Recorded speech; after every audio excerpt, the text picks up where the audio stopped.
Hello students, welcome to अपनी कक्षा। I am Upasana and आज हम स्टार्ट करेंगे आपकी इंग्लिश का 7th chapter which is glimpses of India. इस चैप्टर के अंदर 3 अलग अलग स्टोरीज हैं और नरेटर ने बहुत ब्यूटीफुली इस वाली स्टोरी को एक्सप्लेन किया है which is a baker from Goa. Glimpses of India मतलब ऑफ कोर्स आप इंडिया की कुछ स्पेशल प्लेसेस के बारे में पढ़ने वाले हो एंड ग्लिम्पसेस का मतलब होता है झलक। ठीक है, तो आपको इसमें इस स्टोरी के अंदर अ बेकर फ्रॉम गोवा, इसके अंदर आपको गोवा की कुछ स्पेशल ट्रेडिशंस के बारे में पता चलेगा एंड ये लिखी है लूसियो रोड्रिगेज ने। ये एक पेन पोर्ट्रेट है। पेन पोर्ट्रेट का मतलब होता है एक रिटन डिस्क्रिप्शन किसी जगह का, किसी प्लेस का या फिर किसी पर्सन का। तो यहाँ पे गोवा की बात हो रही है ना, तो it is a pen portrait of Goa.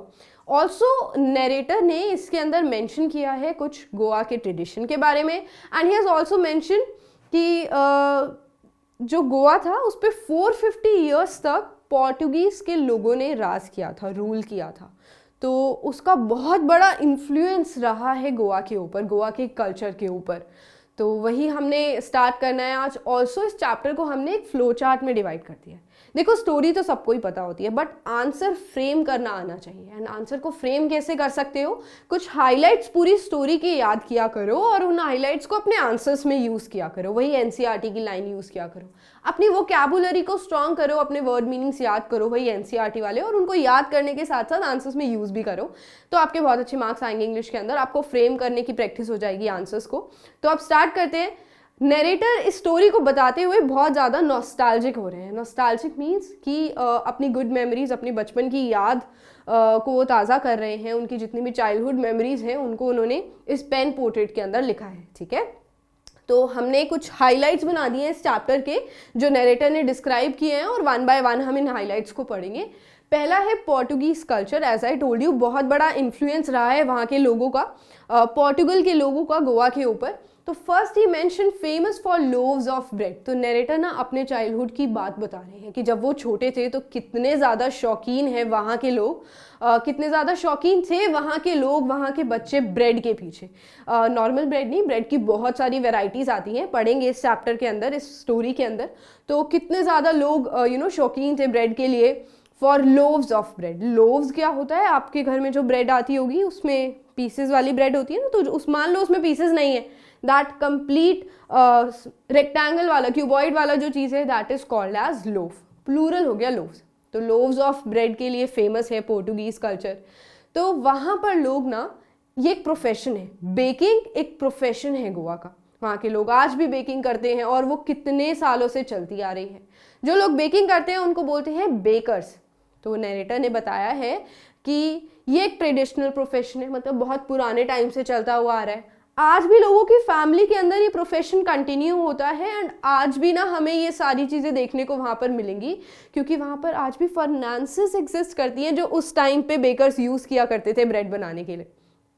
And उस टाइम पे जिन लोगों ने बिजनेस स्टार्ट किया, जो यहीं सेटल हो गए, उनकी फैमिली में भी ये बिजनेस आज भी कंटिन्यू होता है, ब्रेड्स बनाना, पेस्ट्रीज बनाना, केक्स बनाना। And then he mentioned about mixers and moulders. Bakers तो आपको पता है बेक करने वालों को बोलते हैं। ये मिक्सर्स एंड मोल्डर्स क्या है? मिक्सर्स होते हैं, ब्रेड बनाने से पहले ना डो रेडी करना होता है। तो जो डो रेडी करते हैं लोग उनको बोलते हैं मिक्सर्स। जो लोग अलग अलग शेप्स देते थे ब्रेड को, वेराइटीज बनाते थे, उनको मोल्डर्स बोलते हैं। तो नरेटर ने मिक्सर्स एंड मोल्डर्स के बारे में भी मेंशन किया है। देन इज पैडर्स। This is another word for bakers only. ये बेकर्स के लिए दूसरा वर्ड है। आज भी जो लोग इस प्रोफेशन के अंदर हैं उनको पैडर्स बोल दिया जाता है, क्योंकि ये अनदर वर्ड है फॉर बेकर्स। तो ये हो गया, हमने समराइज कर दिया पोर्टुगीज कल्चर को, जो नरेटर ने मेंशन किया है यहाँ पर। And he is getting nostalgic. पुरानी अपनी चाइल्डहुड मेमोरीज को याद कर रहे हैं और बता रहे हैं किस तरीके से वो कितने ज़्यादा शौकीन थे ब्रेड के लिए, वो और उनके फ्रेंड्स। और बेकर्स जो थे वो उनके साथी थे, उनके फ्रेंड्स थे। एंड जब वो बचपन में ऑफकोर्स वो याद बता रहे हैं ना उसकी, तो उन्होंने बहुत ब्यूटीफुली उसके अराइवल को भी मेंशन किया है कि बेकर्स कितने, जब वो आते थे तो पूरा माहौल ही बदल जाता था। कैसे? They came up with a jingling sound. What is this jingling sound basically? तो जब बेकर्स आते थे वो बास्केट के अंदर ब्रेड्स लेकर आते थे, उनका एक हैंड होता था बास्केट के ऊपर और दूसरे हैंड में होती थी बैम्बू की स्टिक। तो जब वो आते थे वो फ्लोर पे ऐसे बैम्बू की स्टिक को बीट करते हुए आते थे जिससे आवाज़ निकले और सबको पता चले कि हाँ बेकर्स आ गए हैं। एंड नरेटर ने ये भी मेंशन किया है that they use to come twice a day, मतलब 2 बार आते थे वो, एक बार अर्ली मॉर्निंग में और एक बार इवनिंग में अपनी ब्रेड को सेल करने के लिए। तो मॉर्निंग वाले टाइम को नरेटर ने यहाँ पर मेंशन किया है कि सब उठ जाते थे इस जिंगलिंग वाली साउंड से, स्पेशली बच्चे, क्योंकि वो बहुत ज़्यादा एक्साइटेड रहते थे। अच्छा, they were not excited about all the breads, एक स्पेशल ब्रेड थी जो सारे बच्चों की फेवरेट थी, which was bread bangles. Donut shape की ब्रेड होती है ये और ये स्वीट ब्रेड होती है, तो ऑफकोर्स बच्चों को बहुत अच्छी लगती थी ये। ऑल्सो इज मेंशन दैट जो बेकर्स थे वो बहुत अच्छे से ग्रीट करते थे जो लेने जाता था ब्रेड को। तो बच्चों को तो नहीं जाने दिया जाता था, घर में जो मेड या सर्वेंट होती थी वो जाते थे ब्रेड को लेने के लिए और बच्चों को साइड कर दिया जाता था, बट बच्चे नहीं मानते थे एंड वो इतने ज़्यादा एक्साइटेड थे कि वो जंप करते थे ब्रेड बास्केट से ब्रेड उतारने के लिए, या फिर वो बेंचेस पे चढ़ जाते थे अपनी फेवरेट ब्रेड को चूज़ करने के लिए। तो पूरे सीन में ना नरेटर ने बहुत अच्छे से एक्सप्लेन किया है अपने एक्सपीरियंस को, अपनी चाइल्डहुड मेमोरीज को। एंड ये था अराइवल बेकर्स का। उसके बाद he has mentioned the importance of breads and bakers in Goa. Bread एक बहुत नॉर्मल सी चीज़ लग रही होगी आपको, बट यहाँ पर नरेटर ने जिस तरीके से बताया है एंड उसने इम्पोर्टेंस को भी मेंशन किया है यहाँ पर कि क्यों ब्रेड इम्पॉर्टेंट है। तो सिर्फ बच्चे ही एक्साइटेड नहीं होते थे उसके टेस्ट और फ्लेवर की वजह से, नहीं, मैरिज में भी अगर गिफ्ट्स देना है ना फैमिलीज के अंदर तो ब्रेड्स को दिया जाता था। स्पेशल टाइप ऑफ ब्रेड जिसको बोलते हैं बोल, ये राउंड ब्रेड होती है बड़ी सी, एंड ये गिफ्ट्स दी जाती थी फैमिलीज के अंदर, आज भी दी जाती है in fact. Then is for party and feast cakes, pastries, इसके बिना पार्टीज इनकम्प्लीट है वहाँ के लोगों की। देन फॉर डॉटर्स एंगेजमेंट, ये भी बहुत इंपॉर्टेंट पॉइंट है, डॉटर की अगर एंगेजमेंट है तो मदर्स जो थी वो स्पेशली सैंडविचेस बनाती हैं अलग अलग वैरायटी के, जो कि एक रिचुअल है वहाँ पर। देन उसके बाद सिर्फ sandwiches and not bols and not only cakes and pastries, इसके अलावा एक और स्पेशल ब्रेड है विच इज़ बॉलिनियाज, जो फैमिलीज बनाती हैं for party, for feast, special occasions पे बेसिकली। तो नरेटर ने बहुत अच्छे से एक्सप्लेन किया है इम्पॉर्टेंस को कि वहाँ पर बेकर्स की क्या इंपॉर्टेंस है, डिफरेंट टाइप्स ऑफ ब्रेड्स की क्या इंपॉर्टेंस है। देन लास्टली उन्होंने मेंशन किया ड्रेसिंग के बारे में, क्योंकि वो नॉस्टैल्जिक हो रहे हैं, उनके दिमाग में ना सारी मेमोरीज बहुत फ्रेश हो रही हैं, तो उनको याद है कि वो किस तरीके से कपड़े पहनते थे जब पोर्टुगीज़ कल्चर इन्फ्लुएंस था, तब पोर्टुगीज डेज बेसिकली तब जो ड्रेस पहनते थे उसको बोलते थे कबाई। ये एक लॉन्ग फ्रॉक होती है जो नीज तक आती है। तो पुराने टाइम में, मतलब बहुत पहले जब पोर्टुगीज डेज थे तब जो ड्रेस पहनते थे उसको बोलते हैं कबाई। उसके बाद जब नरेटर यंग थे उस टाइम पे उन्होंने जिस ड्रेस में देखा था that was shirts and trousers. जो ट्राउजर पैंट होती थी वो नीज से थोड़ी सी लंबी और एंकल से थोड़ी सी शॉर्ट हुआ करती थी। तो उन्होंने ड्रेसिंग के बारे में भी बहुत अच्छे से बताया है। आपके दिमाग में पिक्चर्स बन रही होंगी ना बेकर्स की अब। ऑल्सो थोड़ा सा ह्यूमर लाने के लिए लूसियो ने बेकर्स को एक वर्ड से कंपेयर किया है which is jackfruit. Why jackfruit? उन्होंने ना यहाँ पर प्रोफेशन समझाने की कोशिश की है कि ये कितना अच्छा प्रोफेशन रहा था बेकर्स के लिए, आज भी लोग कंटिन्यू करते हैं। एंड उस टाइम पे जो बेकर्स थे ना वो एक वेल्दी एंड प्रॉस्पेरस फैमिली से आते थे, मतलब जिनकी अच्छी कमाई होती थी उनकी। एंड उन्होंने एक जैक फ्रूट से कंपेयर किया है बेकर को, क्योंकि ह्यूमर प्रेजेंट करने के लिए, क्योंकि ये हमेशा अच्छी फैमिली से है एंड इकोनॉमिकली स्ट्रॉन्ग फैमिली से आते हैं। तो उस चीज़ को बताने के लिए उन्होंने उसको जैक फ्रूट से कंपेयर किया बेकर्स को। बेकर्स खुद भी और बेकर्स के जो हेल्पर्स थे वो भी जैक फ्रूट से कंपेयर किए गए। वेल, ये चैप्टर का फ्रेमवर्क था, हाईलाइट से, की पॉइंट से आप इनको याद कर लीजिए। अब हम देखेंगे एनसीईआरटी की कुछ इंपॉर्टेंट लाइंस जिसमें से क्वेश्चन बन के आ सकता है और आप उसको कैसे लिखना है, उसको कैसे आंसर प्रेजेंट करना है। So your chapter glimpses of India, इसके 3 पार्ट्स हैं। पहला है अ बेकर फ्रॉम गोवा, दूसरा है कुर्ग एंड थर्ड है टी फ्रॉम असम। तो हमने अभी फर्स्ट चैप्टर कवर किया है which is a baker from Goa, written by Lucio Rodriguez.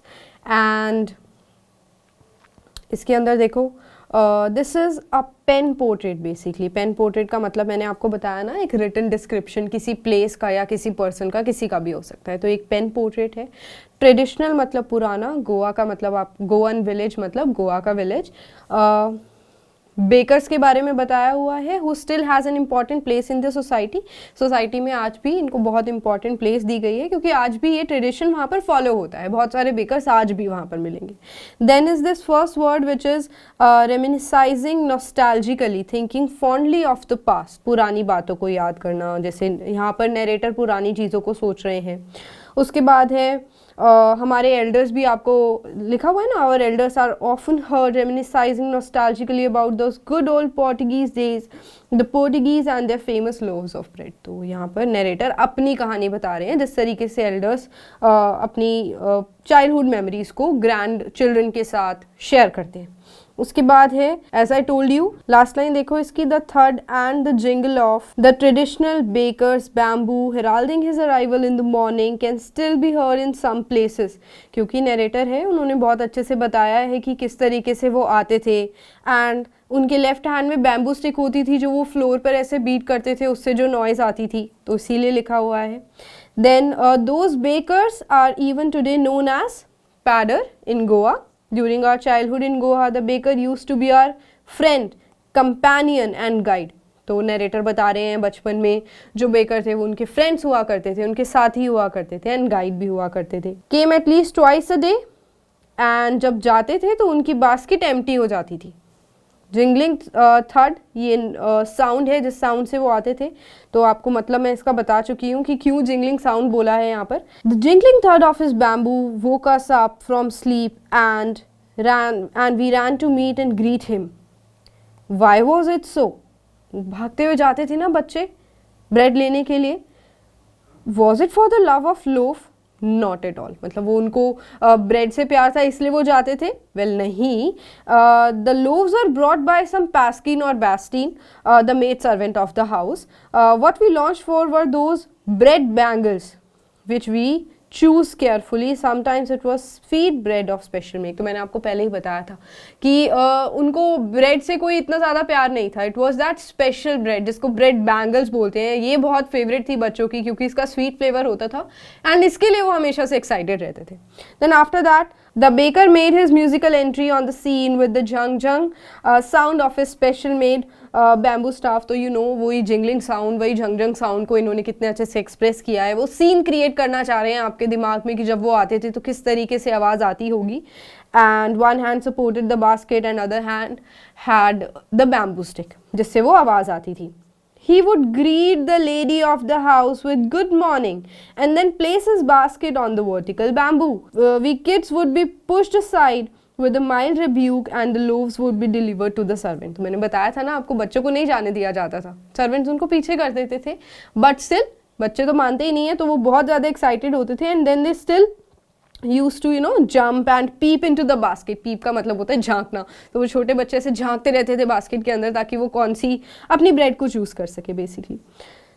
loaves for the elders and the bangles for the children. तो बैंगल्स फॉर द चिल्ड्रन मतलब वो ब्रेड बैंगल्स, मैंने आपको बताया था ना डोनट शेप की जो ब्रेड होगी, बीच में से होल होता है, तो इसलिए इसका नाम रख दिया ब्रेड बैंगल्स। तो बच्चों को बहुत पसंद थी, एंड बड़ों के लिए क्या थे? लोव्स, बड़ी वाली bread.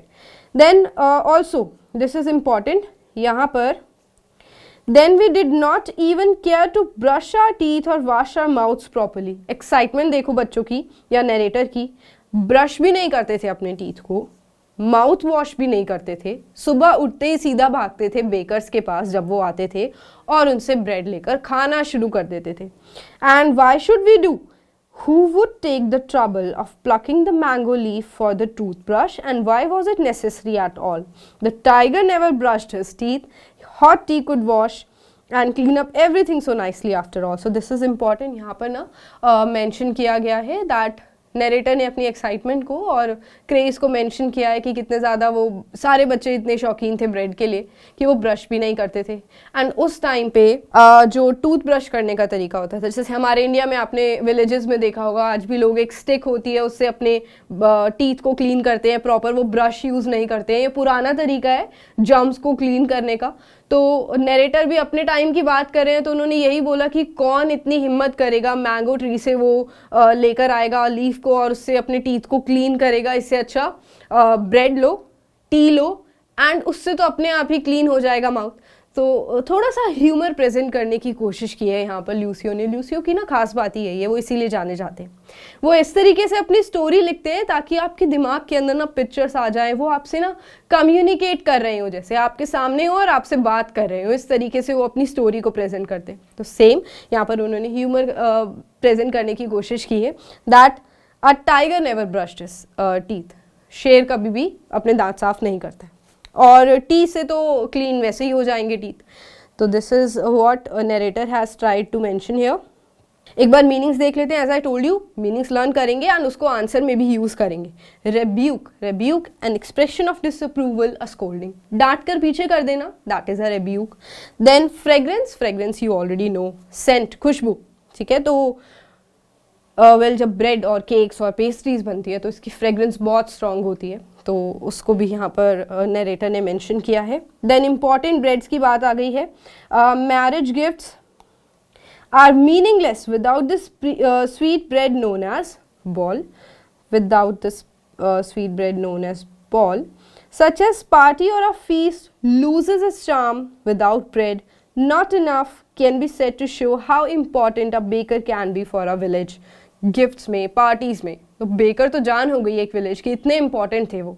Then the lady of the house must prepare sandwiches on the occasion of her daughter's engagement. I already told you, अगर एंगेजमेंट है ना डॉटर की तो जो स्पेशल चीज़ बनेगी वो है सैंडविचेस। देन केक्स एंड बॉलिनाज are a must for Christmas. Christmas is a big festival, थोड़ा वेस्टर्न कल्चर की साइड होता है ना ये गोवा का जो कल्चर है वो थोड़ा वेस्टर्न कल्चर की तरफ है। तो क्रिसमस बहुत धूमधाम से मनाते हैं यहाँ पर, एंड उसमें भी बनते हैं cakes, pastries and this special bread known as बॉलिनास। देन आज भी वहाँ पर फर्नांसेस हैं विलेज के अंदर जो उस टाइम पे यूज़ हुआ करते थे और आज भी लोग उसको यूज़ करते हैं, जिससे पता चलता है कि ट्रेडिशन आज भी कंटिन्यू हो रहा है।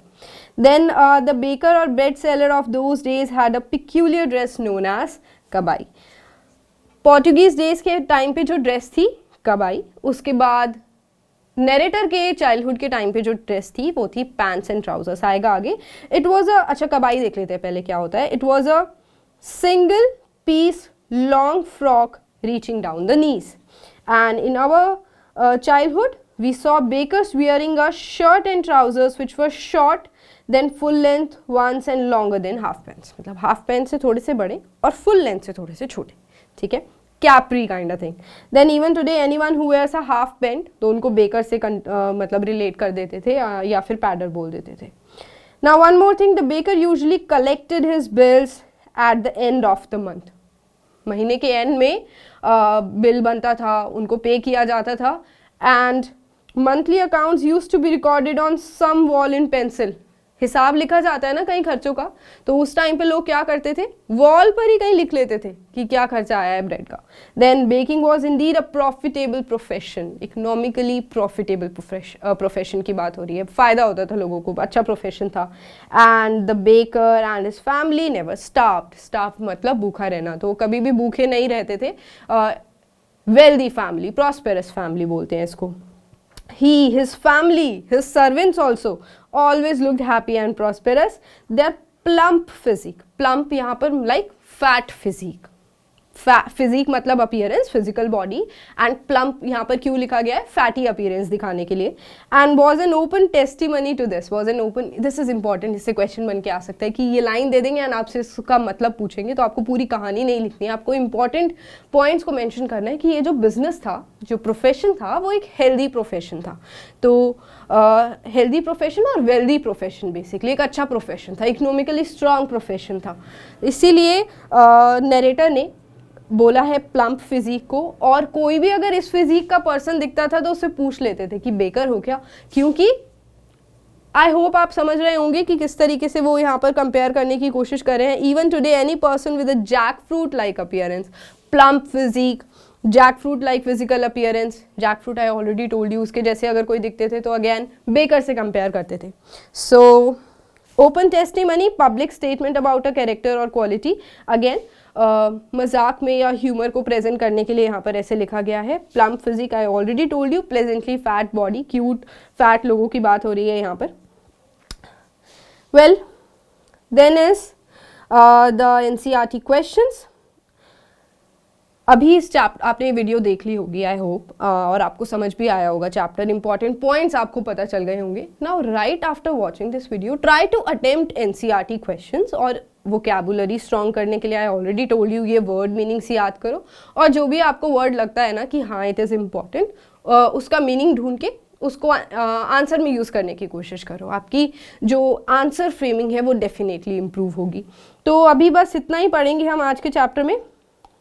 नेक्स्ट वीडियो में हम स्टार्ट करेंगे कुर, which is another story of this chapter Glimpses of India written by Lokesh Abrol.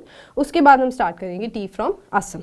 This chapter is now finished. अब आपको क्या करना है, एनसीईआरटी से स्टोरी को अच्छे से रीड करना है और स्पेशली हाईलाइटेड पॉइंट्स को बार बार रीड करना है ताकि आप उसको अच्छे से रिकॉल कर सको, और जब आपका पेपर आए सामने तो आप उन्हीं लाइन से रिलेटेड क्वेश्चन आए तो भी आंसर कर सको और उसका यूज़ कर सको अपने आंसर्स में. And do not forget to memorise word meanings, वो आपकी वोकैबुलरी को बिल्डअप करेगा.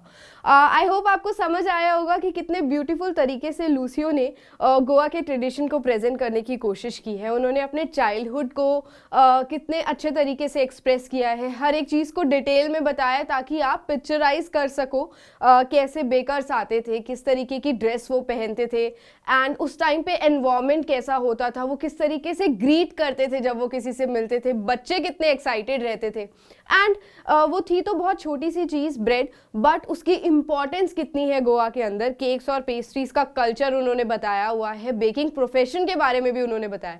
तो आई एम श्योर जब आप इस स्टोरी को सुन रहे होंगे तो आपके दिमाग में भी वो पिक्चर्स बन रही होंगी कि कैसे बेकर्स ड्रेस हुआ करते थे, या जो भी लूसियो ने स्टोरी के अंदर प्रेजेंट करने की कोशिश की है अपने वर्ड्स के थ्रू. आपको ये रीड करना है, हाईलाइटेड पॉइंट्स को बार बार रिवाइज करना है. Till then, take care of yourself. We will come with the next video very soon.